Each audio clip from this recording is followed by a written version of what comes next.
What Lucy does is effectively connect to the data sources, whatever they are, and hundreds of different kinds of sources. And so, SharePoint being the example, OneDrive, Box, Dropbox, whatever, Lucy connects to that. She is watching, monitoring, adds changes and deletes to the repositories, and then queues up, kind of an index or delete. So, people talk about but never stores the content. Welcome to Business Ninjas, brought to you by WriteForMe, where you'll hear from business leaders who are out there growing their business and slaying it every day. Learn from the masters. Let's get started.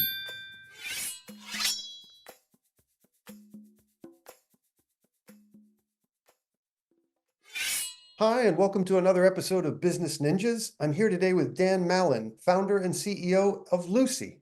Dan, how are you today? Wonderful. Thanks for having me, Andrew. My pleasure. Appreciate you spending some time with us on Business Ninjas. Please tell us a little bit about yourself and about Lucy. Well, yeah, great. I'm your typical serial entrepreneur. And so as we were departing our last venture, we're trying to figure out, hey, this AI stuff is just starting to happen. And when I say starting to happen, this was 8 years ago. And so we were figuring out what would we do if we could, encapsulate or understand this power. And so we said, hey, enterprises have just tons of information or knowledge. And if we can make that accessible with an answer engine, a method to draw out the nuggets of information from all of the PowerPoints, PDF, Word documents, audio and video files inside an organization, we think that would be pretty awesome. And that became Lucy. And when was that? When did Lucy come to be? Really 2016.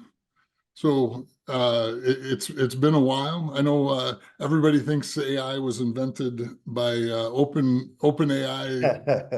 2 years ago, and we beg to differ. And we also think everybody's been using AI for 20 years, not just our 8 years. And what's your background? You say you're a serial entrepreneur. What's in your rearview mirror? Well, it's funny you say that. I'm, as you look at it, I'm trained really as a business school MBA, understanding computers and technology. And so my career has always been about, hey, there's new technology, people are afraid of it. How can we leverage that for competitive advantage? And so it's not about blinking, flashing, shiny object stuff. It's about the application to provide a competitive advantage for our clients. And I've done that in the internet space early on in the 90s.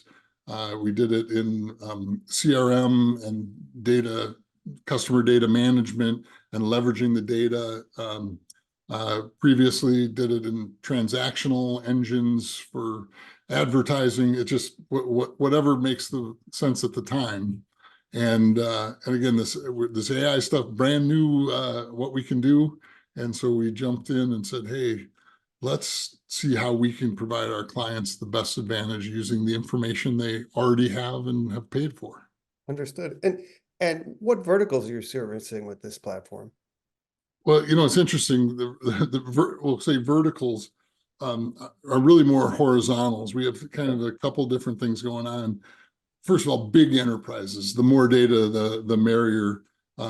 Companies like Walmart, Pepsi, Kraft, Lowe's, CBRE, big companies. But we also have kind of a second thing, which is really turned into the professional services, agencies, consulting, engineering kind of firms. They have hundreds or thousands of consultants or engineers, and they all are trying to leverage the same sets of information to answer or deliver for their clients. And it's really been interesting because we have PE firms who are investing in that kind of sector, and they're taking us in one by one to the companies they're investing in because we provide such competitive advantage to those kind of professional services agencies. in their deployments. Excellent. And what are the most common problems you're solving for your clients? It's really, for lack of a better term, it's employee engagement or enablement, sorry. And so your employees, whether that's, onboarding and training or just execution, how do they find information?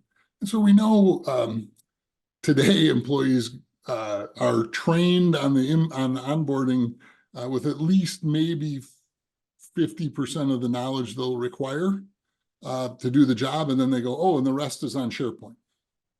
Except, how do you find anything on SharePoint? That's been an ongoing problem.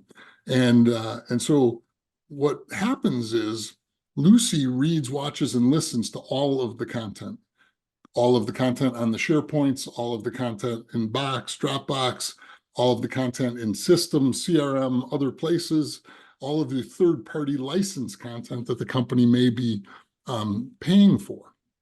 And then a user asks just a question. It can be, how do I do something? It could be in systematic, or what are the engineering specs for a clean room in Georgia?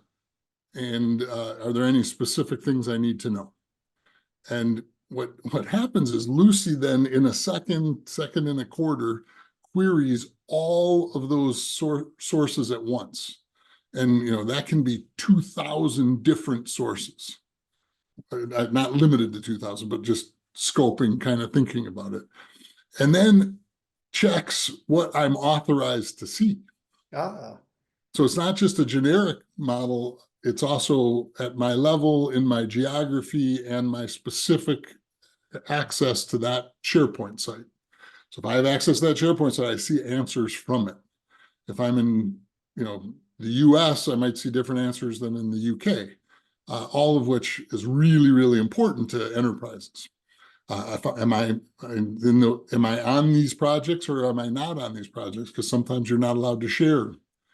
So all that security, all that is overlaid, brings back the top 10 answers from all of those sources, but also writes a synopsis of the answers in a single textual kind of way. Here's the answer. But that and I might add, we rolled that synopsis out a year before OpenAI became known to anybody. But cool part is that synopsis also allows us to answer questions where people are. When I say that, Teams, Slack, Zoom chat, Google chat, whatever it may be, you just mention Lucy.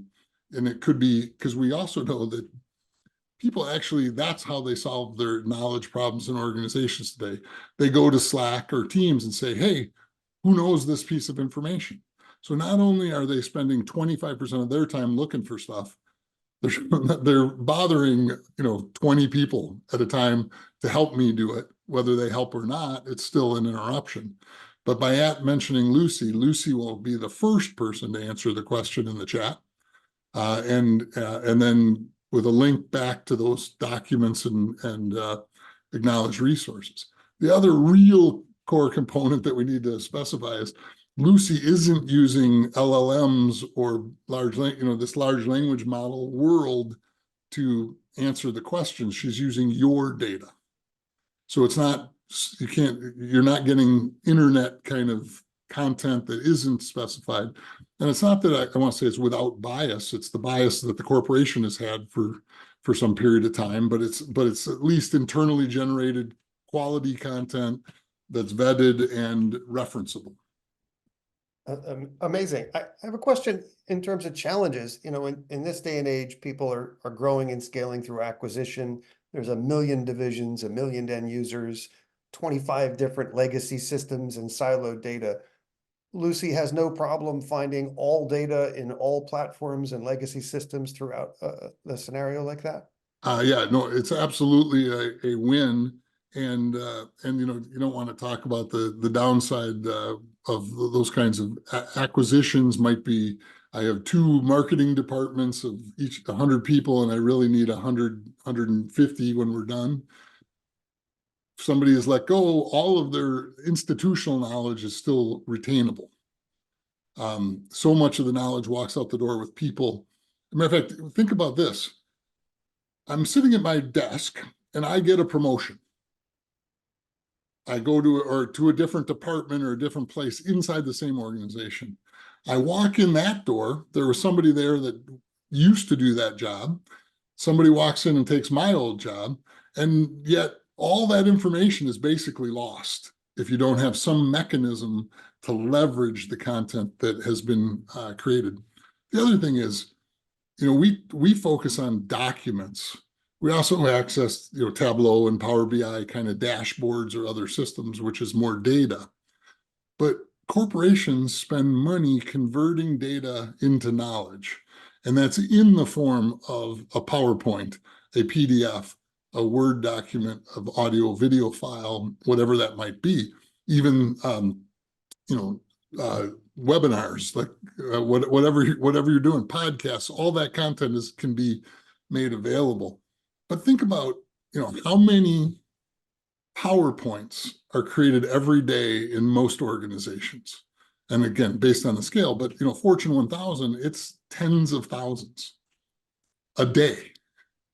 And they spend time converting knowledge into that PowerPoint, and it is presented once and likely never opened or presented again. And when I say likely, there's lots of data, but the data points to 30 days, it's 90% likely it'll never be opened again. And within 90 days, it's just shy of 100% that it will never be opened again.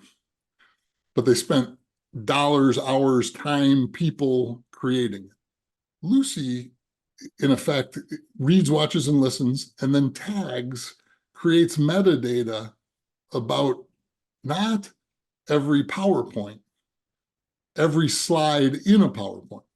So if you have a 100-slide deck, Lucy brings back slide 67 with the answer on it. And not, here's the deck, go look to find the answers in here. So, if we talk about 10 answers, we're not talking about 10 documents. And if you get 10 documents and they're only 10 pages long, you have 100 pages of reading just to figure it out. Lucy brings back, virtually 10 slides. It might be a section or page or a PDF. In a video, Lucy queues up to the second where the information is. So if you have an hour-long video, let's say it's a focus group and you ask some questions about something, Lucy can literally bring you to that moment in the video where that person talked, said what it was, whatever you're looking for. Periodically it's still mind-blowing to me, and I've been doing this for a while.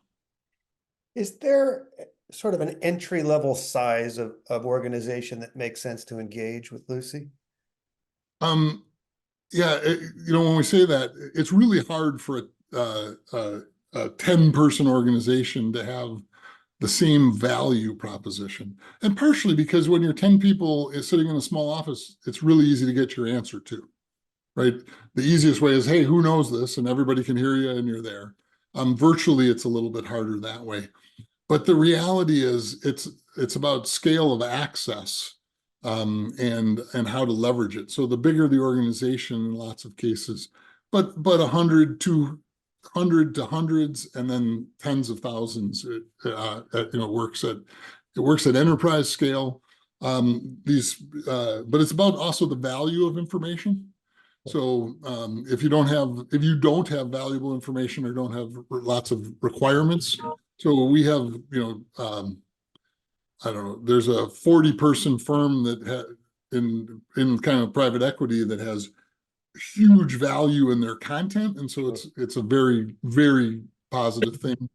But usually, 100 to hundreds of people are kind of the entry point.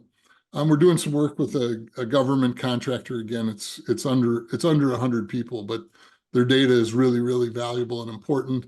And then the security layers are also valuable and important because many of the concepts around what we're doing here don't apply to security layers. So that it's like, we'll answer questions, but everybody gets the same answer in the organization.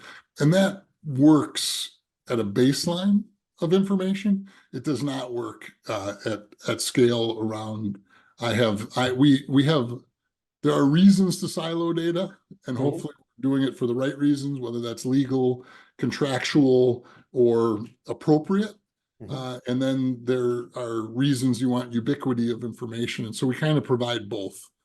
Everybody can have access, or we have, there are even laws that say, hey, we can't access stuff from, certain information that needs to be in Europe can't be accessed in the US, so on and so forth. So we're compliant with all of those those idiosyncrasies of laws and requirements. And we do push back. Like, is there a reason you're securing something? Because, hey, the value is to get everybody content and information, getting out of the old world model where information is power. We want to make it where sharing or publishing information is more powerful. That makes plenty of sense. I mean, it sounds like you have the most robust platform I'm aware of. What differentiates you in the market? What makes you stand out from your competition? Well, again, the competition does a couple things. I just talked about security and that ubiquity of access. The other piece is so many people, you have to upload something into their system. So I want to publish something, I put it in their system. There's a curation process. There's a team of people. There's librarians checking it in, whatever that looks like. And our thought process is that's just overhead, and that's what makes systems fail, because nobody keeps it up to date. It's hard to do. There's no compliance. What Lucy does is effectively connect to the data sources, whatever they are, and hundreds of different kinds of sources. And so, SharePoint being the example, OneDrive, Box, Dropbox, whatever, Lucy connects to that. She is monitoring, adds changes and deletes to the repositories, and then queues up, kind of an index or delete. So, people talk about but never stores the content. Lucy, the content always remains, only the metadata, that index, is in Lucy. And then actually a new development is we now can also host in Azure private cloud tenants. So companies can actually even have Lucy running in their environment managed by us. So it's kind of a extended SaaS service. So we're a multi-tenant SaaS platform. We work with big companies in that space. But if you want, we can also put it into your Azure tenant. And there's all kinds of cool things, including, Microsoft. You could actually buy it from the Microsoft Marketplace. It's Microsoft paper, but it's with us. So it's their standard contracts. You just click through, and shortly it'll actually just install Lucy automatically in your environment, and then we can begin running. Interesting approach. You're only storing metadata, which keeps things lean and fast and secure. People don't have to worry about their data being siloed on your end when. Right. We get questions about what's our retention policy. We don't retain anything. You delete it off your server, it's gone in Lucy, right? So it's your retention policy on your SharePoint. There's nothing. And as you said, we're always part of any Lucy implementation at scale is we have a security conversation, right? Ensuring, and we're ISO 27001 certified. We've been certified for 5 years. We do penetration and vulnerability testing every quarter. I mean, we're doing the right things to make sure that even the metadata is secure and the process is secure, because it is the access point to your, corporate knowledge. Absolutely. Let's switch gears for a second. What role has content played in the growth of Lucy? Well, content, first of all, I mean, Lucy just in its thought process is a content engine internally, right? It's the value of content. But we are huge thought leaders. We're writing content, we're writing blogs. Actually, my partner just published a really cool blog, which is how to future-proof AI. And so the idea being, everybody's out there going, oh, well, every IT organization wants to build something, all kinds of things. But they're going to spend the next 18 months building something, and they're going to just kind of catch up to yesterday. Sure. And where we have engineers and a process to keep everything up to date. And as I kind of alluded to, OpenAI, has been kind of out in the marketplace for a year, right? Everybody knew about it in November, so a year and a couple months at this point. But a full 12 months before it became out, Lucy had deployed our Synopsys feature. And so one of the things that happened for our clients when everybody was saying, hey, we need generative, we need to be doing this stuff, is we said, they learned that they already had it. Like they can say, no, we've been doing it. And so we were leading with our clients, and we're innovating on a daily basis with the clients for the future. And so it just, yes, you can build stuff, but nobody really understands the complexity of what we're doing and how it gets done. And then the second piece is, and it's an ongoing process. So you don't want to, yes, I can build something, but then I have to keep building something. It's not like it's done to keep up with, and the pace of innovations is just, I mean, we talk about, how many innovations have happened in the last 12 months that are mind-blowing. And then if you look at that and how do you keep up in an internal environment? So it's pretty, but content to us is such an imperative in generating, kind of the conversations that we want to have and communicating and driving, driving, I'll say website traffic, although our website isn't how people really buy from us. But as I said, if you're a Microsoft Azure customer, you can actually buy Lucy in the Microsoft store. So as a place to start, we're also available in the SAP store. So because we're SAP partners, we're integrated with their platforms and are part of a program called SAP IO. So yeah, we're out there and working with again, real companies certified in real ways. But it's, kind of that 100+ users to tens of thousands. Excellent. Hey, all right. Look ahead a year in the future. I know your world is changing by the second, let alone by the day. What are some things you'd like to be celebrating personally and professionally a year from now? So, well, success is always what we're driving, growth opportunity. I mean, we're kind of at a pace of doubling, kind of our forecasted doubling every year at this point. But I'd like to actually exceed that, right? I think that we're at an inflection point where people will be at a true disadvantage if they're not leveraging what we're doing.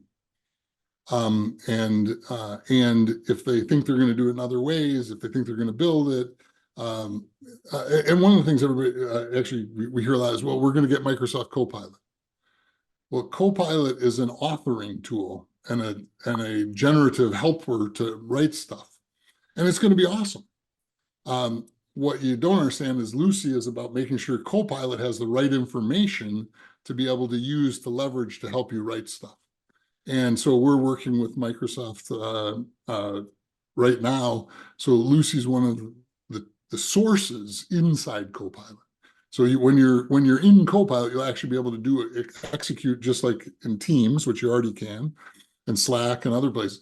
You'll be able to execute queries, but Lucy will bring those source documents into the conversation so that you're just working with these, 10, 20, 30 subset of the knowledge as the source that I want to use to help me generate the content I'm doing. And again, not generic and already appropriate to what I'm allowed to see or share or have. And so it's a huge asset. And so Lucy's, we have a thought process, which is, Microsoft and Lucy are better together, right? It's not like it's one or the other. And we've always been, SharePoint, almost 90% of our clients are leveraging Microsoft technology stack. But when we say that, only 20% of their data is in Microsoft, even though you're leveraging the Microsoft stack. So the other component is it's about bringing all of the sources of information together, not just the one. Personally, you just hope as we get older, great health, great family, and hopefully my adult male children will settle down and provide us some other joys in life. Those are all great goals. I have one question for you about the origin of Lucy. Is the name, I mean, you say Lucy, and I think of Desi Arnaz yelling Lucy at the top of his lungs. What is the origin of the name of the product? Well, first of all, my wife and I, our family, we had a dog named Lucy. So my wife thinks it's named after our dog. So don't tell me. Don't tell anyone. Right? Because that's not quite the truth. And the truth just came out very publicly. Originally, 8 years ago, the only AI technology that you could buy and work with was IBM Watson. Mm-hmm. And so we started off with Watson technology as our stack.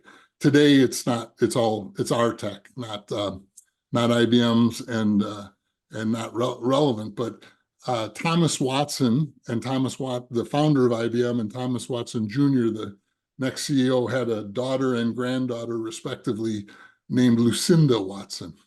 And Lucinda is the origins of the name Lucy. And interestingly enough, over the holiday, just in between Christmas and New Year's, I got to spend an hour with Lucinda and share this. And actually on LinkedIn, she posted about it and all kinds of things. She's awesome. She was a professor at Berkeley and now retired and just a wonderful woman. And the namesake, which logically was the daughter of Watson. Understood. No television reference from the 60s. Gotcha. All right. Please tell us, what is your URL? Where can people find Lucy, and what social media outlets are you using these days as well? So we are lucy.ai. And so you can just go to the website, lucy.ai, and learn more about Lucy. That said, we're on all, we're on, I guess now it's X. We're on Facebook, lots of LinkedIn. Probably LinkedIn is the most business content that we publish, and you certainly can find me on LinkedIn, and we'd love to get connected and share more. Dan Mallin at Lucy, thank you so much for spending some time with us today on Business Ninjas. All the best to you and yours, and to Lucy for continued success. Appreciate your time. Great. Thank you, Andrew. It's wonderful. Be well.